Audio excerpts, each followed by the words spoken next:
I don't love it. Why? What's the issue with it? It doesn't feel right. It doesn't. This team. So listen, I understand that you win 73 games, you then blow a 3-1 lead, and LeBron sends you reportedly to your car in tears, and you call Kevin Durant. Like, that was an emotional moment for Draymond Green. He felt somewhat responsible for that team losing the way they did because he was suspended for Game 5. They had talked throughout the season to Kevin Durant, so you call him. I didn't love Durant's decision, but I understood Draymond trying to almost make good on, I might have cost us a championship, even though I don't think that's accurate. So let me try to make it good. You then get Durant. You've won the last two NBA Finals 4-1 and 4-0. And you are actively recruiting a guy that theoretically you had beef with? A guy, I watched you two play each other. Is it all pretend? I've watched you two on the court act as if you guys don't like each other.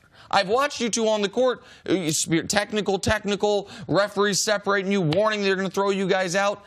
And now you're calling them up saying, hey, you want to sacrifice millions of dollars to come play for the mid-level exception? Like, no, I don't love that. And the Warriors didn't even have DeMarcus on their radar. The Warriors management couldn't even believe that this was a real possibility because no one in the NBA thought DeMarcus Cousins at the taxpayer mid-level exemption was a real possibility. Yeah, I don't have a problem with the players because it's typically around the league, the general managers and the people making the basketball decisions, they don't know the players as well as the players know the players. So it's the front office's job to try to maintain the level that they have been able to rise to. And it's the players' job to either get better in the offseason, either by their game, by nutrition, strength and conditioning, or communicating other players to make the roster.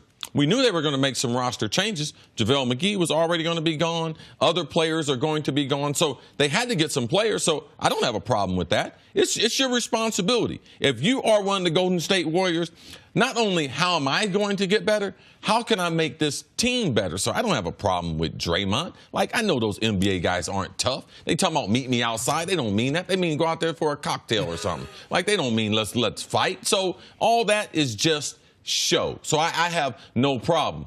My biggest problem is, man, Golden State didn't even know the guy was available. And Boogie thinking he had to go to Golden State to save his career, that's where I have a problem with. I do believe there would have been more significant offers for him. And if he wanted to go on a one-year deal, don't go to a team that's stacked because you're going to get the ball less. How are we going to highlight you more on a team that offensively it's going to be hard to get you the numbers that you've gotten early in your career? So why go to Golden State? Why not wait a half a second? Because it's a free ring, Jenna. I can't understand why. But not if you listen to what not if you go by what your thinking is, which is you're not going to get the numbers to value he's still going to get the ring. He's still going to listen. It's because to me, when you sign a one-year deal and you're 27 years old and you have an Achilles, we have not seen someone get better with an Achilles injury. You need to go somewhere, first of all, that they're going to take their time as far as getting you on the court.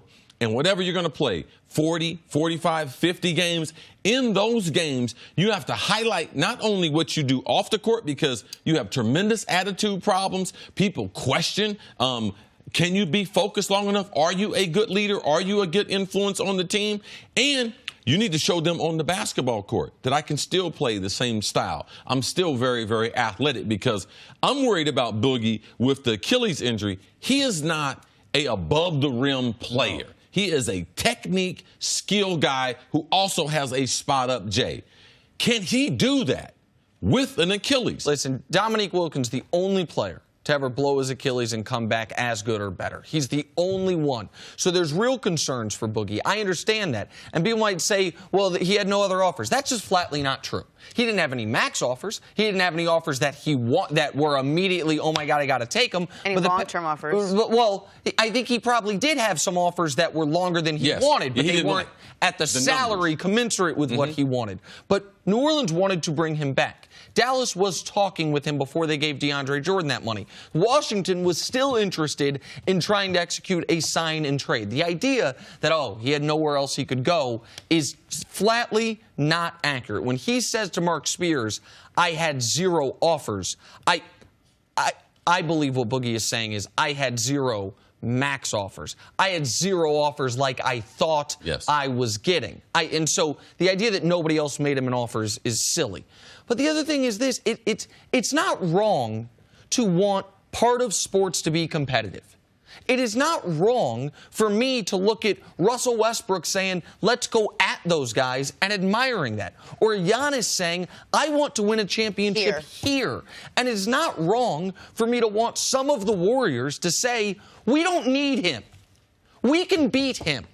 We haven't had to go through Boogie, because the one time Boogie's team's only been in the playoffs once, and he was hurt for it. Let's go match up against him and beat him.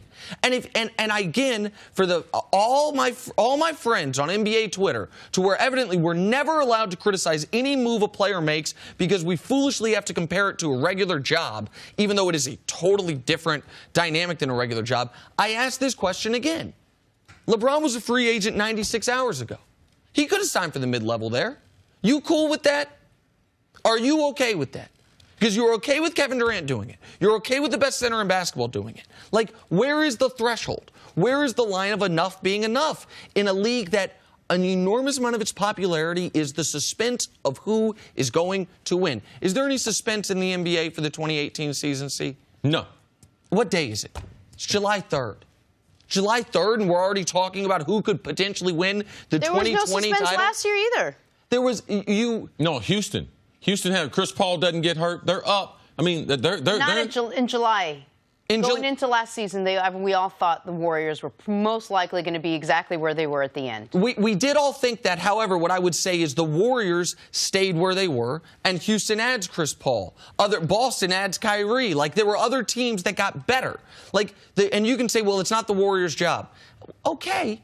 I mean, this is a dangerous game we're playing. If we're going to act like the Warriors' only responsibility is to themselves. The Warriors can't make money playing in a league of just the Warriors. Like, the NBA's popularity matters, and some suspense helps that popularity. Is there anything that falls on Adam Silver to do something about this, to try to change the league in any way? No, they got a hard cap.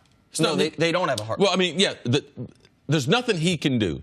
If a guy decides to take less, we haven't been able to do anything about guys taking less. Kevin Durant taking a little bit less. LeBron taking a little bit less. Guys can do in this type of market. No, there's nothing he's going to be able to do besides potentially reseed with the playoffs. With the West being dominant from a talent standpoint, that's the only thing I see them doing. But even at this point right now, the reseeding doesn't fix it. Like, the reseeding may make the early rounds of the playoffs a little more interesting. The only thing the league could do is remove the individual player max.